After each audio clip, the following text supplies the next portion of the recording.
to day 2 of BX 2019. My name's Simon Ruda, I'm from BIT. It's an immense privilege to be chairing a session with these panelists whose work is so consequential for people both now and in the future. I should say, in a slightly anticipated yet nonetheless last-minute change to this event, we sadly have to announce that the Cabinet Secretary, Mark Sedwill, has pulled out. Apparently there are more important conversations going on in Westminster today. Depends on your perspective.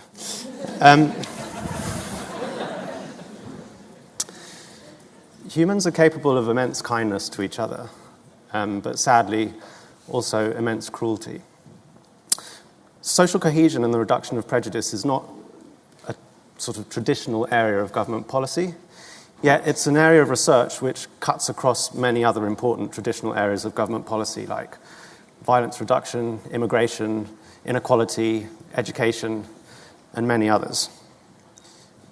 It's an area where in the past a government policy-focused yet demand-led organization like the Paper Insights team has found it difficult to find commissioned empirical research, but we're proud to announce that imminently we'll be launching a trial with 75 schools, 65,000 children, building on the most promising areas of academic research. So hopefully in a few months we'll have results to share. But since we don't have any results right now, one person who has extensive knowledge and experience of large-scale randomized trials in this field to talk about is Professor Betsy Paluck. I should say, actually, before I introduce the speakers, please submit your questions to Slido in the way that you've been doing so. I will moderate them and eliminate any ones which aren't good enough. Professor Betsy Paluck is a professor of psychology in the Woodrow Wilson School of Public and International Affairs at Princeton. She also serves as the deputy director of the Kahneman-Treisman Center for Behavioral Science and Policy.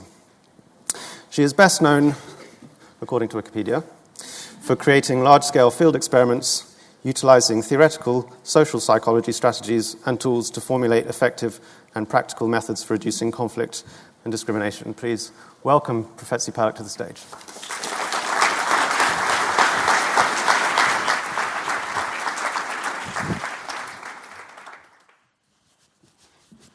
Okay. Good. I'm glad I wore my trainers today. I'm going to talk about some work that I've done with an amazing group of researchers at Princeton and beyond on reducing prejudice, bullying in particular, but more broadly, reducing many different kinds of violence and conflict in schools. And I hope that you'll take some of these lessons and think more broadly about them in application to many different settings. But one major thrust of the talk today that I want to convince you of, maybe some of you don't need convincing, but perhaps my particular perspective on this might be newer or hopefully interesting, is that social norms matter. So this is a theme that's being echoed at this conference. And to tell you a little bit more about what I mean when I say social norms matter, I want you to think about the last time you went to a new space. Maybe it was at a new organization, or it was a university class, if you want to think back to that. And you sat down with a group of people as the presentation started, and you thought, do I ask a question? Will I ask a question? Is it acceptable to ask a question during this presentation? And I want you to think about the way you figured that out, right? So what a lot of people will do is they may test it out, raise their hands, see if that's rewarded in that space. But the way many more people do this is they kind of look around at other people's behavior and see, is anyone else asking a question? If they do, are they being rewarded for it? Are people nodding? Is the speaker acknowledging them, thanking them for the question? Okay. So this process of figuring out what is normative in a new situation, or even maybe a familiar one that maybe has some new faces, is, I'm going to argue, similar to some of the processes that happen when we ask other kinds of consequential questions, including, do I participate in violence? Okay. This process is a process of figuring out what is normative, and it's a process that happens again and again and again. So social norms are not static, they're dynamically reconstructed over time, and that's something that I've been very interested in trying to figure out in my research in order to figure out how people answer this question, do I participate in violence, do I participate in conflict? So that's the argument. I'd like to tell you a little bit more about how we've applied it and tested it. But first of all, just to make very clear, crystal clear, what I mean by the term social norm perception. We define it as perceptions of what is currently, or maybe even increasingly, as you project to the future, typical or desirable in your community. Okay?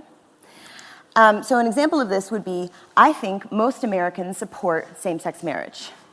Okay? And that can be distinguished from your own personal attitude, which is I support same-sex marriage. And where things, I think, get really interesting is where you have divergences between these two, between your own personal feelings, but also your perception of what's going on in your community at large. Okay? So the idea here is that norms really belong to groups. They're the social laws of the group. They don't need to be codified, formalized, written down.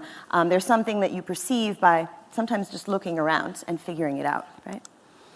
So if social norms matter, then the question is, where do they come from, okay? And who has a say in changing them? If we're going to postulate that some of the social norms that we see in our societies right now are suboptimal, maybe they're violent, right? Then how can we go about changing them? Okay. So let's take the first question. So where do people get their ideas about social norms? And many of you probably have an idea, have an answer to this question based on some really classic, really well-known research that's been used by the Behavioral Insights team. Maybe you've heard about it yesterday or early this morning. But it goes back to this study that Robert Cialdini did in psychology long ago, where he informed people who were staying in a hotel room about how many people were being environmentally conscious in that particular hotel. So in this case, putting a door knocker on their bathroom door saying 75% of the guests in this hotel usually use their towels more than once. Okay? And it led to this sort of classic finding, and we're finding this in many cases, that just simply telling people about the norm sometimes can affect their behavior, right? So here you see, compared to just the standard environmental message, thank you for saving the planet today, reusing your towels, telling them what other people are doing seems to be compelling, seems to have them go along with that message. Okay? This has become such a popular way of thinking about how to change social norms that a little while ago on Twitter there was this discussion about an asteroid that was in space and kind of headed toward Earth. Not too dangerous, you would have heard more about that. But someone tweeted, well, most asteroids do avoid Earth, so plenty of social norming potential there. To which, one of the fathers of behavioral science replied, excellent, text all asteroids, 99% of all asteroids have bypassed Earth, and done, right? But I think this is not how most of us find out about social norms in our everyday lives, or even believe it. I mean, would the asteroid actually believe that if they received the text? Many times we have to try to change social norms that are currently suboptimal, and we cannot say 99% of people don't believe in making jokes about LGBT kids. Many people don't believe that it's funny if you make fun of people who are fat, for example. So I've been trying to ask with my research team, who really has a say in setting social norms beyond, social scientists and practitioners who are going to send you text messages, right? And I think that one answer to this that it boils down to is, who are we paying attention to when we're learning the social norms of our communities? So there are a few different answers to this. We've theorized about how institutions can set our social norms and send really powerful messages. But I'm going to focus today in this talk about how we've theorized and tested the idea that it's the public behavior of our group members that we're paying attention to in order to figure it out. And the basic idea here, drawing on a lot of social networks theory and also cognitive psychology, is that it's impossible, and also we're not motivated to simply look around at the group and sort of take the average behavior, right? That's just not how we perceive our social situations. Rather, we're embedded in networks, and we pay attention to some people more than others, okay? So that's the pretty simple premise of a lot of this work. And so this is a high school, in case it's not recognizable to you. This is the social network of a high school that Hannah Shepard and I mapped out a while back now. This is a map that we achieved by asking every single person in a high school who they had chosen to spend time with, or face-to-face or online in the past couple of weeks. And so each circle is a student, and the arrows directed are reaching out to the people who they've nominated as people they've chosen to spend time with, right? So these are not the people who they were just thrown into a class with. These are the people who are getting your eyeballs, who are getting your attention, and you're noticing how they're behaving. One thing you notice about this figure is that some of the circles are colored in yellow, and these are people with special significance to us. They're people who we call social reference, and they're the people who, across the entire network, get more than average attention from their fellow students, okay? So social reference is a throwback to some theories in psychology about social norms in which people hypothesized that these are the folks to whom we refer when we try to understand the sort of unwritten laws of our society, of our subgroups, and so forth, right? So if you zoom in on a social network like the one I just showed you, you can define social reference in different ways. We were particularly interested in that study in two different kinds of social reference. I'll describe them because I think it gives you a little bit of an idea of what kinds of people we're talking about. So some of them, like the young person on the left, is someone we would call a widely known person, right? So many people are nominating them that not all of those people even know one another, right? So it's that open circle. Note that we're calling them widely known and not popular because just because you're getting attention does not mean that you are well-liked. You may be able to think of examples of this in your own social networks, right?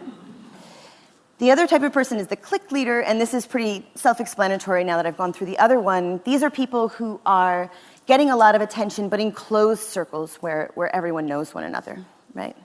And so we were interested in involving both types of people in an intervention to try to reduce conflict in the school, okay?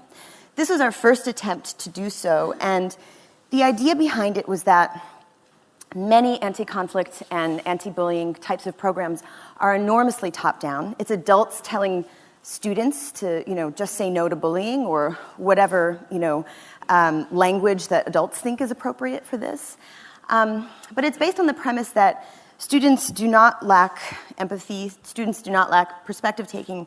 In fact, it takes quite a bit of all of that to maintain and defend your reputation in a high school. What's really going on for these folks is that they're playing by certain rules that keeps their reputation intact, that keeps their social status growing, if that's what they're seeking, and pretty much everyone has a basic motivation to do that, to be respected, to be admired, to be liked, right? But if the social rules, if these implicit norms of the high school are that you gain social status by making fun of kids who are LGBT or by making racist jokes, etc., right, just as an example, then that is what people will do. And it's not for lack of social skills. Actually, they're quite keen, right? They're figuring out this is the way to defend my reputation, right? Or this is the way we do things at this school. So our idea was, if students are making these rules, then it's the students, and particularly the ones who are most visible and the most responsible for these rules, who we should work with. Okay, so we started out in one high school, and then we quickly scaled up to 56 middle schools and about 24,000 students. And what you're seeing here in this somewhat hypnotic social network graph that I play, just in case some of you are getting tired at this point, is all of the different networks that we mapped out of 56 different middle schools. These are public schools, that is, students don't pay to go to these schools, in the state of New Jersey in the United States, okay, which is where I live. You'll see in these figures that the students are colored red, the social reference are colored blue.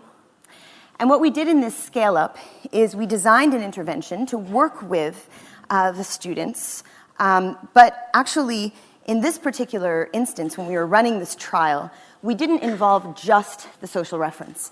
We involved a random assortment of students in each school.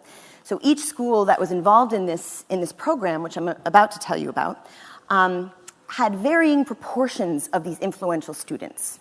We were really after this question of, do they have a larger effect over social norms than other people, right? Which we would be able to test by comparing their influence to the influence of other students. Okay? This is the intervention that we designed.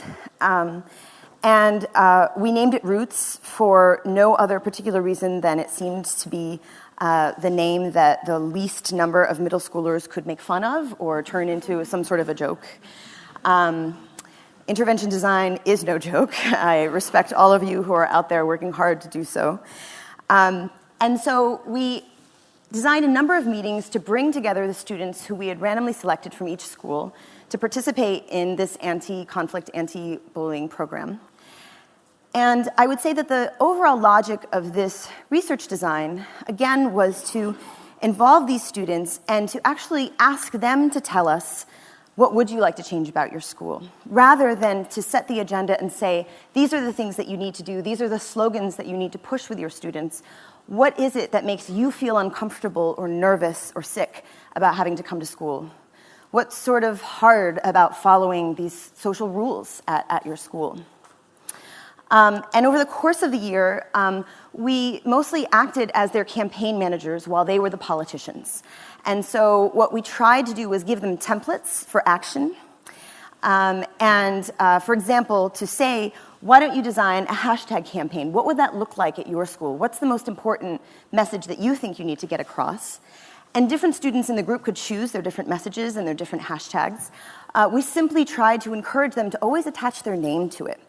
Right? So if the logic is that certain people in the school are getting more attention, we wanted others to be able to pick up on the idea, these are the students who care about respect. These are the students who care about reaching out across group lines at your school. They did other kinds of very socially visible things, like wearing wristbands that they had designed with particular slogans as well. So this was all student-driven. We were simply giving them the ideas and the templates and the materials for standing out at their school and saying particular things about how they thought about the rules of behavior at their school, the norms. So what I'm going to show you now is a figure. What you should be looking at is the black line, which is sloping downward. This is a measurement of how many, so this is a behavioral measurement, how many administrative reports at the end of the year were showing at each school that students had been pulled into the principal's office for fighting, for conflict, for bullying. Okay, so it's a behavioral measure. It's not a self-report based measure. So there are strengths and weaknesses to that. But what you're seeing across the bottom half of this figure is that as the proportion of the people in those groups grew to be more so the social reference, the overall levels of conflict at the school go down. Okay, so the control schools where we did not do the intervention are the red line. The black schools where we did the intervention are the control schools are the red line, and the black schools are the treatment schools where we did this intervention. Okay, so basically what this is telling us is that you needed about 20-25% of the group to be these kinds of social reference students in order to reduce conflict at the school. We also find, and I'm running a little bit out of time, so I'll just briefly say, but I'm happy to come back to it in the Q&A, that these were the students who were best able to spread these norms, okay?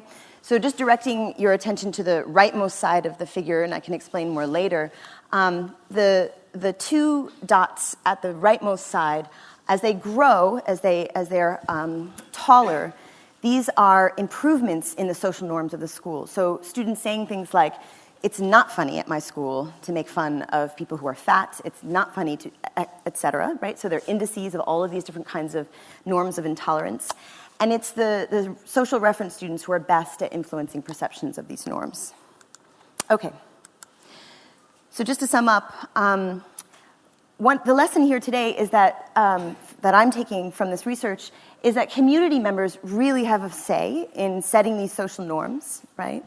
Particularly those who attract our everyday attention. And these are not necessarily the people you think of as natural social leaders. They're not even necessarily, in our case, sort of the best behaving students at the school, but they're getting the most eyeballs, and they can be motivated, I think, from our experience, to participate in these kinds of efforts to change some of the implicit rules of the school. And so I think one important thing for everyone to think about is to think about what are the priorities of those people. We did not tell them how to do this campaign, but I think that everyone can be motivated by making their social environment a little bit easier to be in, and that's the most natural way to motivate them to participate in some of these activities.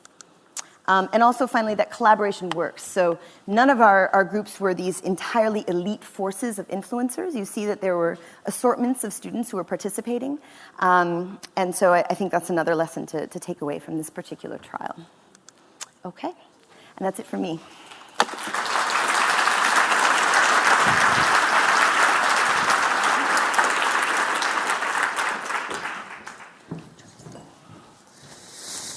Thank you very much, Betsy. Now we have Greg Power. Greg Power is a founder of Global Partners Governance, which for the last 14 years has been working to strengthen representative politics in the Middle East, Sub-Saharan Africa, Central and Eastern Europe, and Latin America. He was previously a special advisor to UK cabinet ministers, including the Foreign Secretary. He writes about political economy analysis and parliamentary transparency. Welcome, Greg.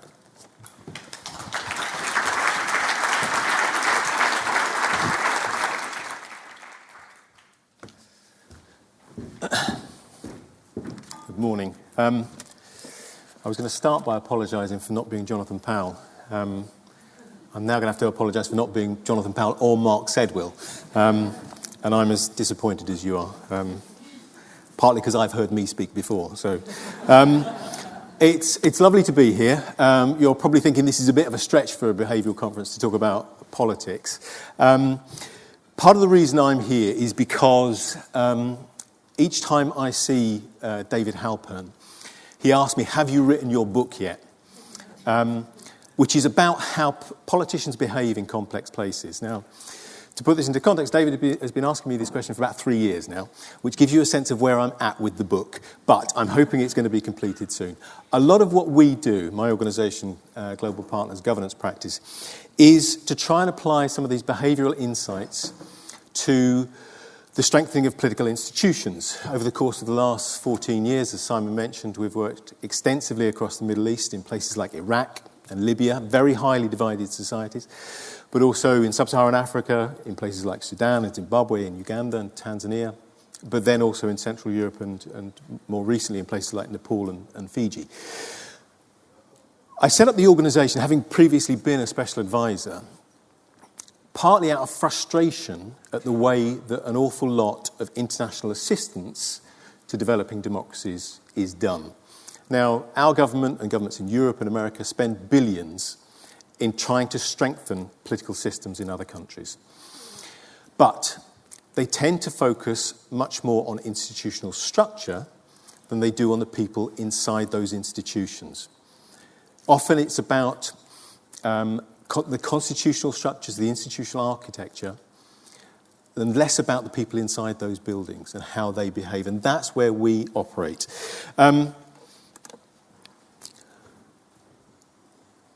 So what we have been trying to do, the focus of our work over that time has been to try and engage with politicians, try to understand why they're behaving the way that they do in certain conditions. But also there are two particular analogies which all of you will probably be familiar with, which it comes from behavioural insights and psychology. The first is that there is a parallel between the econs versus humans approach to behavioural economics. The approach that traditional state building, for want of a better term, takes in places like Iraq or Afghanistan is to assume that if you get the rules right, if you get the constitutional structure right, if you provide enough capacity and some training, everything's bound to work perfectly. And of course it doesn't, because you're dealing with humans who are subject to all sorts of different incentive structures. Now the book, when it is finished, will cover some of these incentive structures, and there are a few of them there. The institution itself will create certain ways of behaving, certain norms, which I'll talk about in a minute. The electoral system will determine what you need to do in order to get elected. The political party will have an influence on how their politicians behave, but also there's a high level of self-interest in lots of the places in which we work. It's one of the key things in lots of the places in which we work is that the economies are very, very uncertain and unstable. And when the economy is uncertain, the entrepreneurs tend to go into politics because they can see a way of making something of themselves. And that changes the way that politics operates in lots of the places in which we work. But the final point is one of reciprocity, which all of you will be familiar with. I mean, it's Cialdini's first principle in his book on influence.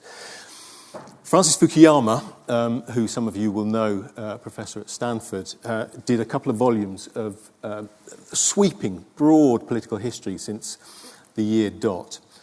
And there are some fascinating insights in there. One of his central points is that one of the key organising principles of politics is this idea of reciprocal altruism. What he points out is that every political system has emerged from some sense of reciprocity, often at the local level. That you do something for me and I will do something for you. That's the basis of almost all politics. Now, in Europe and North America, that relationship has become more and more attenuated by a bureaucracy and a state system. But in most of the places in which we work, that relationship is still much more direct. And I wanted to talk to you about two examples of how this reciprocity works its way out and where it causes problems when you don't have it. Firstly, at the state building level, and I'll talk to you briefly about our experience in places like Iraq and Libya, but then also at the very local level, how politicians themselves use this reciprocal relationship in order to get elected and serve their constituents. So, the first point, this website is an interesting website, parliamentaryfights.com. As you might, I'm not sure whether you can read the strapline, but it says watching parliaments fight worldwide, and I do like the exclamation mark after submit new fights here, as if you needed encouraging. This essentially contains footage of politicians knocking lumps out of each other in all sorts of places, and it's quite entertaining. But there is a serious point to it. If you look at these fights taking place, most of them are provoked by arguments over process rather than policy. It's a sense that somebody is breaking the rules, which really gets people angry. Now, there's a parallel here with Brexit, in that Brexit is clearly a very divisive issue, but what it seems to be really making people angry at the moment is the fact that the other side is somehow cheating. You're not doing it the right way. You're trying to cheat us out of a democratic decision, or you're proroguing Parliament when you shouldn't be allowed to do that. Now, those sorts of arguments are taking place on a daily basis in most of the institutions that we work because they are created from scratch. There are no precedents, there are no norms, there are no conventions which have to be observed. They are building them as they go along. Now, this is true of our institutions as well. If you go back through the history of Westminster, there were long periods where it regularly broke out in fights for exactly the same reasons. And in places where, the sorts of places in which we work, the international support to strengthening those institutions has tended to focus on the rules of the game. As I said earlier, the institutional structures, the institutional rules, the constitution. What they're doing is working out the games within the rules. How is it that we should operate? No matter how specific institutional rules are, it doesn't tell you every eventuality. I mean, this is why lawyers exist, to tell us to interpret these sorts of rules, to interpret the law. What happens here is that there is a frequent process of conflict over who has the right to take decisions. And it's particularly fierce because it's about how power is distributed. Who has the capacity to decide certain decisions? And it's tense because nobody knows what the long-term implications are of ceding that power, if you allow the Speaker of the Parliament, for example, to take a certain decision, is that then setting a precedent? Are you giving away power which you will then never get back? And there's a huge uncertainty there. Now, this is made more complex by the complexion of the parliaments themselves. In those new institutions, there is you have the first election, everybody's new. But then also in subsequent elections, you tend to get a turnover of about 70 or 80%, which means you have effectively 400 or 500 new employees all starting on the same day. Now, very few companies could cope with that level of influx on one day. But the second point is that they are entirely different from each other. If there is no recent history of democracy, they have nothing on which to base their role and their expectation of the role. They often come from, will have very different professional backgrounds, come from different parts of the country, often reflecting different regions and different ethno-sectarian parts of the nation. Whereas if you are going to work in a school or a hospital, you are going there knowing what the school or hospital is there to do, and you can assume the other people who are working in that institution will have had a similar background to you. In politics, none of that applies. It's entirely different. The points of differentiation are far greater than the points of commonality. And the argument continues about what the institution is for. And this is even before you get to the fact that they are elected on very different political programs, and they are there to argue with each other. And many of the people that we've worked with will literally have been firing guns at each other until the very recent past. So trying to create a stable institution in this context is an incredibly complex process. And I'll talk quickly about Libya in relation to this, in that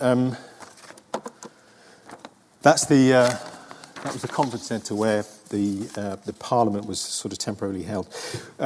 For those of you who don't know, I mean, I'm sure you all do, but Gaddafi was overthrown in 2011. There were various efforts to set up representative bodies and new constitution. They argued, and the state sort of collapsed in about 2014, and they're still fighting. The state is still sort of collapsed. During 2011, actually 2012, I went here and sat through a training session for new MPs. And it had been the second week of 2 weeks of training, and there were more people on the platform than there were in the audience at that point. And you had representatives of various parliaments from Europe talking, very eruditely about their own parliaments. And at the end of these presentations, one of the Libyan politicians said, "This is all very nice. Thank you very much for your presentations, but tell us what to do. We don't know what to do." And the people on the panel ummed and ahed a bit, but then spoke about more procedure. What was lacking in Libya was this sense of how you get a coherent institution. And the problem in Libya was particularly because, as this same politician explained to me, there is no decision-making culture in Libya. Under Gaddafi, all decisions were taken by one person.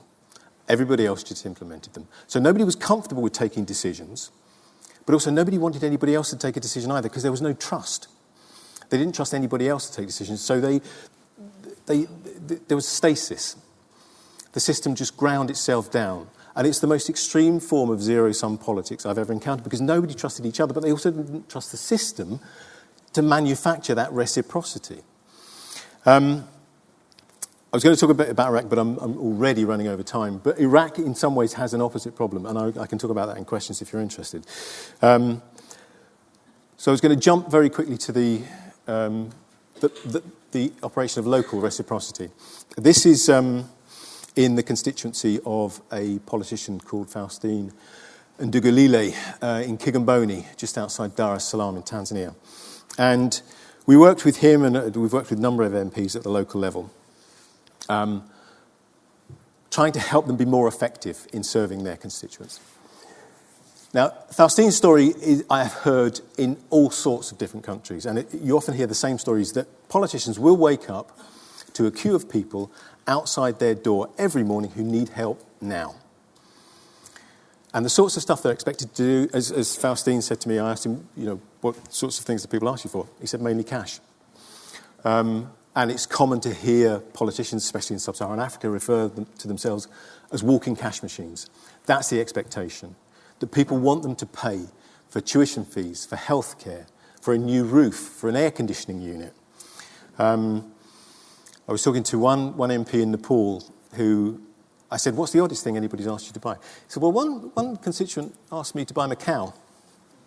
I said, "Oh, okay, why did you buy him a cow?" I said, "Well, he needed a cow." And that was the end of the conversation. It was just the expectation that he should do that. And numerous MPs have spoken to me about being regularly asked to intervene in marital disputes, being phoned and saying, "Can you talk to my spouse?" because they're being really unreasonable at the moment. This is a recent example from Ghana, where the MP was complaining about the fact that his voters had seriously expected him to come round and remove a snake from the toilet. Now, the telling thing about that is that the politician still inquired after them to see whether they had got rid of the snake, and then, in his words, gave them some money for a job well done. It wasn't something he could wipe his hands off. He was expected to do it. Now, the point of telling you all that is that this constituency role is central to how politicians see themselves in almost every developing democracy. It is expected by voters, but it's also part of their self-definition. But it doesn't turn up. In all the efforts to try and strengthen democracies in other countries, this stuff is almost entirely overlooked. It's the most expensive, most time-consuming, the most difficult part of their job. But because it doesn't call on their role in Parliament or in the ministries, it's sort of left to one side. And it's a reflection, in many ways, of necessity. As Faustine said to me, I know this isn't actually very effective because, people are coming to me asking for money and I have to give them money because I know if I don't give them money, they're not going to eat. But I know also they're going to have to come back in a day, a week, or a month's time. But more than that, they're going to go and tell their friends who will also, that the MP helped me, and who will also come to me. But what we're seeing is if you like, a hybrid form of representation where the electoral system, a Western electoral system, has been grafted onto very traditional ideas of representation and reciprocity. Those traditional ideas of leadership were about protection. The job of the local big man would be to provide for the people. He would give them protection and he would provide for them. They would give him his support. Now, that's been grafted on to an electoral system and created this hybrid form of representation. But it's also because there are gaps in state provision. These people don't know where else to go. And if they didn't go to the MP, and they don't trust the bureaucracy either, because in many places it is highly clientelistic. But the problem with this is that this form of representation is focused on a lucky few. You can't get at everybody. As one politician in Papua New Guinea very proudly said to me, I managed to get a well built in my constituency, but I only let my supporters drink from it, which is part of the problem, the link between that sort of service and the electoral system. What we are trying to do in places like Tanzania and elsewhere is to move the politicians to a more strategic response to these sorts of requests. It's almost impossible to say no to a voter when they ask for something, for the reasons I explained. But if 50 people are coming to you asking for help with tuition fees or healthcare, this is not a problem you can solve 50 times. It's a problem you need to solve once, which gets to 50 people, which is a new hospital or a new tuition scheme or a scholarship or a bursary. And this is rather than simply saying to them, this is the wrong way to be doing it, this is illogical, it's understanding the logic at work, the reciprocity which is at work in there, and turning it into something more strategic. Final points to sum up with on all of that, to try and make sense of it. In terms of supporting governments, democracies abroad, we need to be focusing much more. There's a huge amount that we could learn from the behavioural insights world. First is the importance of behaviour over institutional structure. As anybody in change management will know, the culture, is more important than the structure. Secondly, the early years of any political system will be characterised by confrontation and conflict. The job of those institutions is to orchestrate that confrontation towards positive outcomes.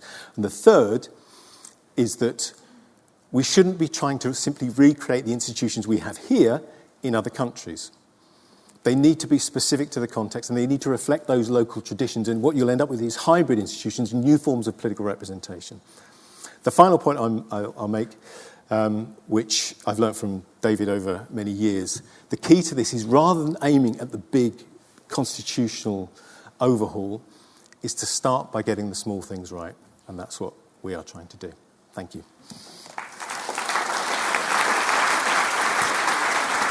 Thank you, Greg. Thank you very much, Greg. And finally, we're very grateful for our own Dr. Antonio Silva, who rapidly stepped in to take Mark Sedwell's place. Welcome him to the stage. He's our head of social cohesion and integration.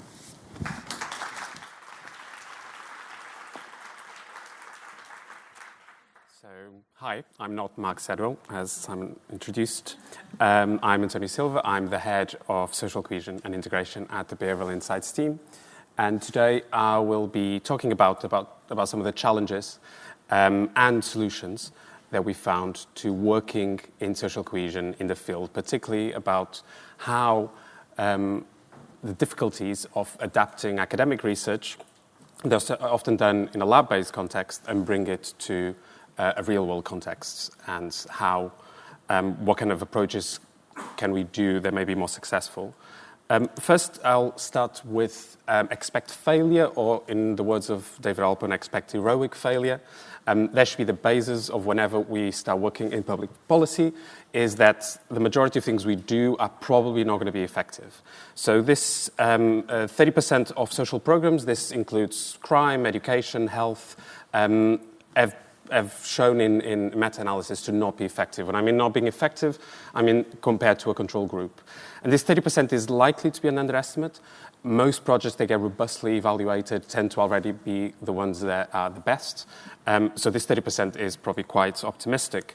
As also was mentioned yesterday, in education interventions, about 25% of education interventions are effective. Actually, this number is the opposite. This 25 is effective. Apologies for the mistake. So it's even less of a success in this case. And then in social cohesion, from our series of evaluations of social cohesion projects, we found about only 5%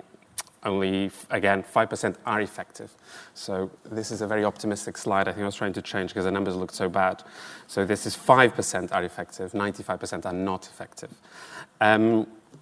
We shouldn't be surprised by this, particularly in the area of social cohesion. What we're trying to do is changing hearts and minds, essentially. We're trying to change some of the kind of most deep-rooted tendencies that we have, which is to prefer our own group. And so we should expect that to shift that will be hard, and a lot of the times won't succeed. The majority of projects in these areas are not evidence-based. A lot of them are based on good intentions, wishful thinking, but they're not actually designed based on research that's shown to work elsewhere. Impact isn't robustly tested. The large majority of projects do not have a counterfactual when are evaluated, or do not use metrics that actually are associated with real-world impact.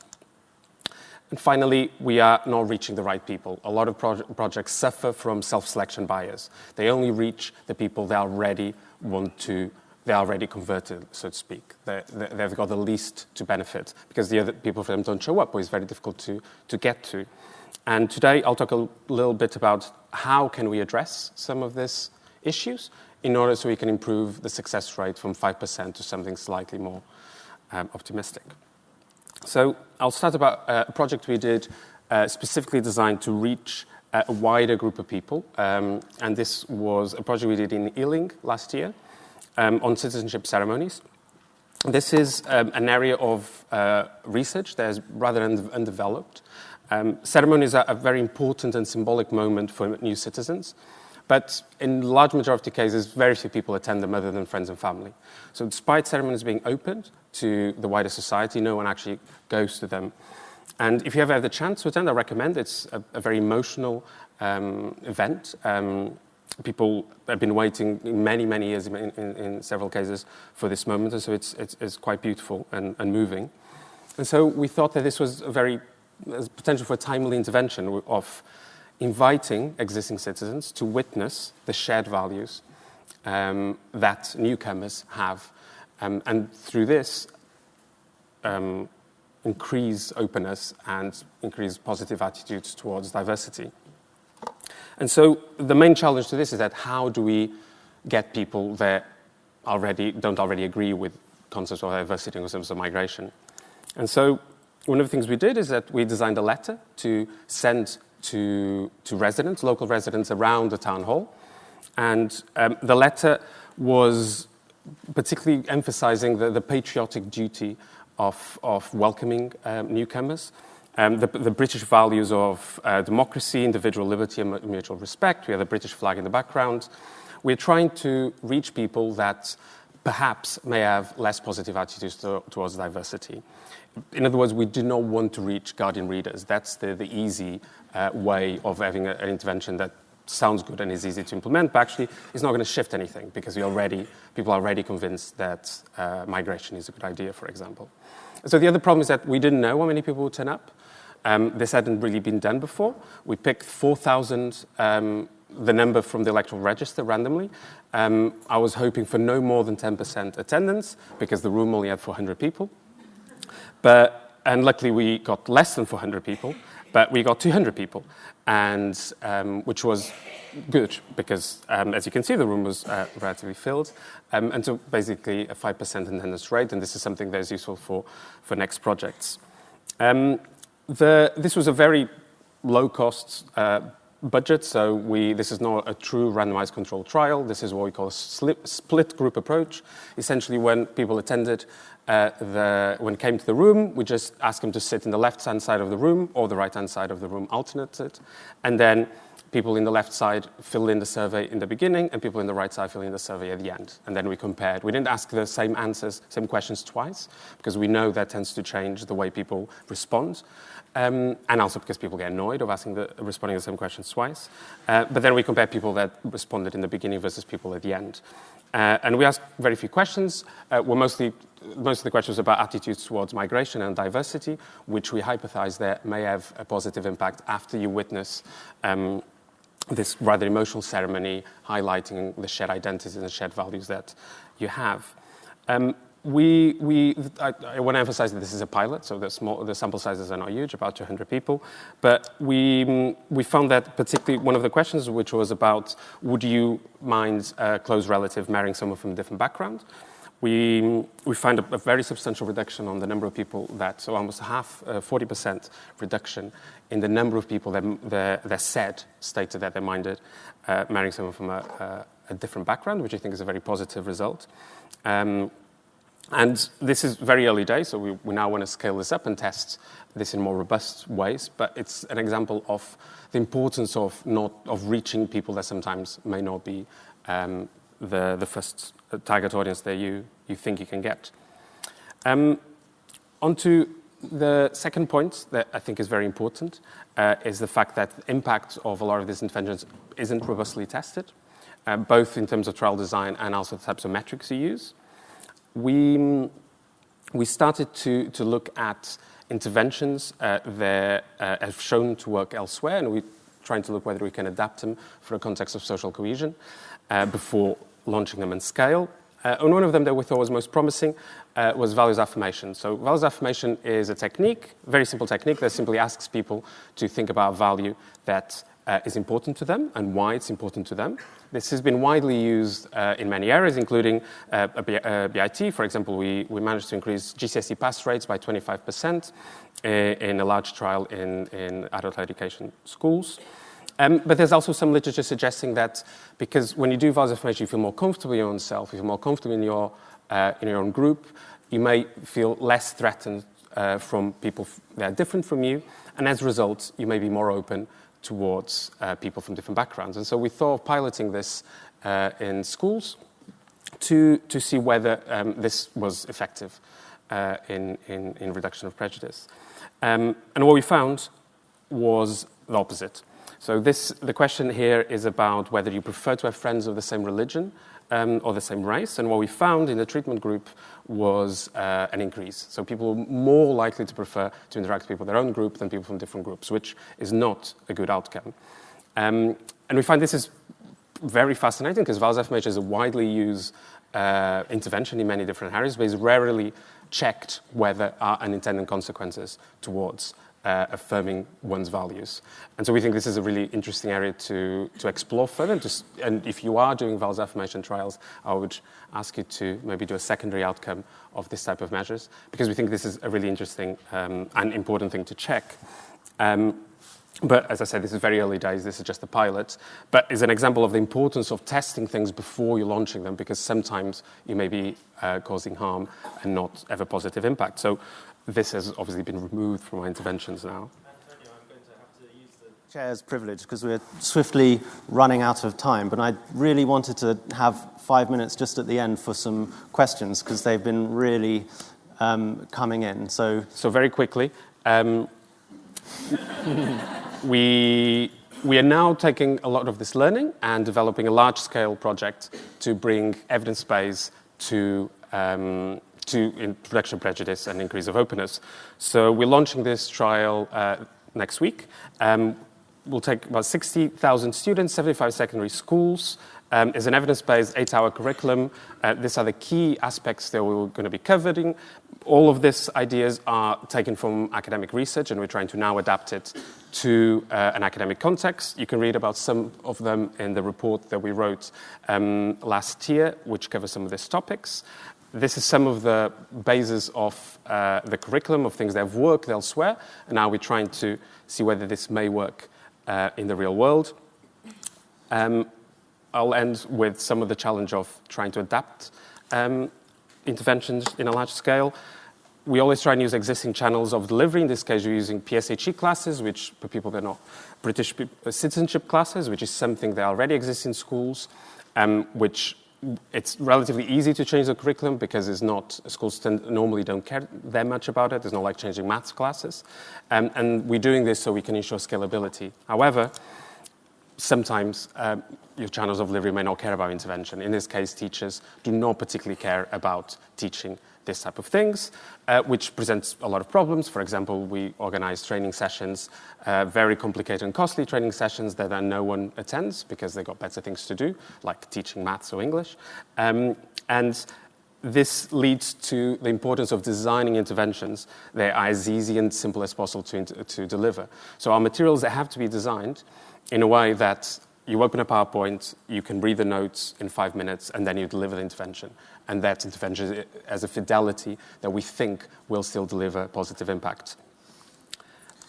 It may not work, it may work. We'll let you know in 2020. And that's all. Thank you. thank you.